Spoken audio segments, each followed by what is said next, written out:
Welcome to the next big thing in wrestling podcasting. This is the Gibby podcast with your host, Zach McGibby.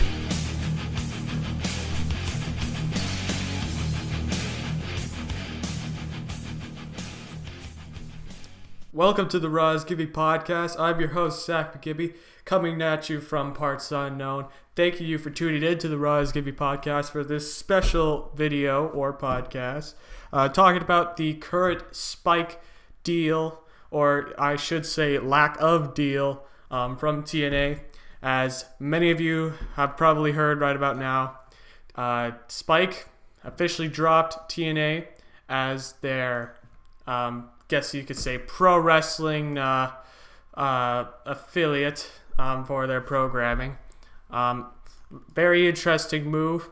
I'm disappointed that this had to happen.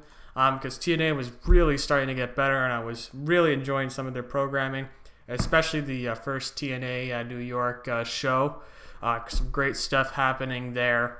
But unfortunately, Spike, I guess, did not see the potential in TNA, or, as from what the reports are suggesting, TNA, the reason why there isn't a deal going on is because TNA apparently has employed Vince Russo as a contributor, and apparently Spike has had some bad dealings with Vince Russo in the past, so therefore they don't want to work with TNA if Russo is going to be on board, which should be a sign to TNA that they should probably not keep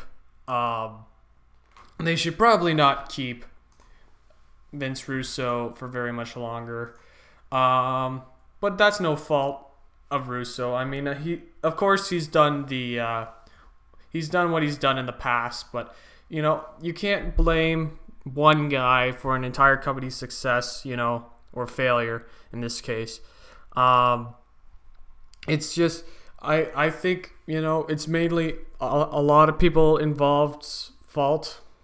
Dixie Carter has to take some blame. The creative team as a whole should take some fault in it, making some very bad storylines, not just Russo.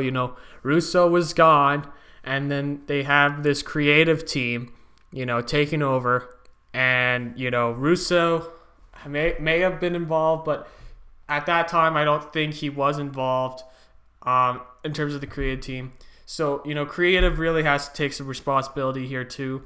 And the wrestlers are really good, don't get me wrong, but they have to take some of the blame too. Everybody at TNA has to take some of the blame. Now, people saying that, TNA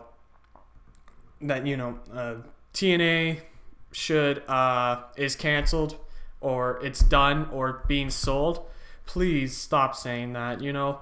TNA is not being sold. TNA's wrestlers are not going anywhere. This is a television deal from Spike. This has nothing to do with TNA ownership at all. In fact, currently they're still going to be on Spike until October. So essentially, you shouldn't be coming quick to judge on TNA and which wrestlers are going to go to WWE or Ring of Honor and all that. Don't be too quick to judge. This is just a TV deal. A pretty big TV deal, but a TV deal nonetheless. And TNA could still show some of its shows on its website. It's done that before, and it can certainly do that again, and I wouldn't be surprised if they would do that again.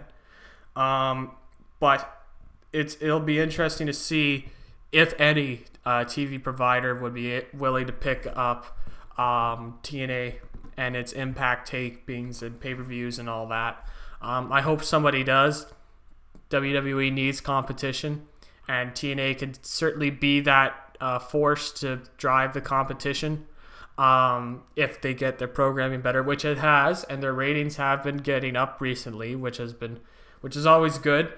But yeah, I think as long as TNA finds another company, another television provider, I think they'll be fine. They have till October, and right now we're at the end of July, so they have 3 months to find a new television provider. And, it may be a bit hard for TNA, but I think they can find one.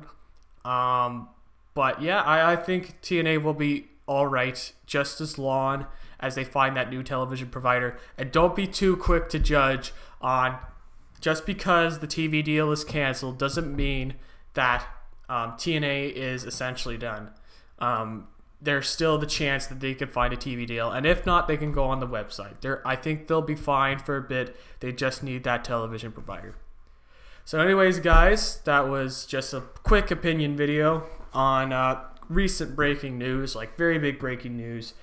This happened around late last night, like very late last night, around 11 o'clock last night in terms of Eastern time, where I'm at, in parts unknown. But anyways, definitely some big breaking news, but hopefully this all gets better. So thank you for tuning in to the Gibby podcast. Stay tuned in to the Gibby YouTube channel. Check out some of the other stuff there. I've got some interviews there. I've got an interview with NFL, CFL running back Jordan Roberts, very good interview, and also my first wrestling interview with Reality of Wrestling's Brian Keith, great interview. Definitely go check that out. But as always, also before I go, just want to say gonna have a post show for Raw tonight, so definitely stay tuned for that. Tune in. We'll be discussing some of the results on Raw live. It'll be special. Got some cool stuff happening for that show, so definitely stay tuned for that. Anyways, follow me on Twitter at RozGibby, and also find me on Facebook. You can find the fan page, the RozGibby fan page, and you can also check us out here on YouTube again, just like I mentioned. But as always, this is Zachary Gibby saying thank you for tuning into the RozGibby podcast.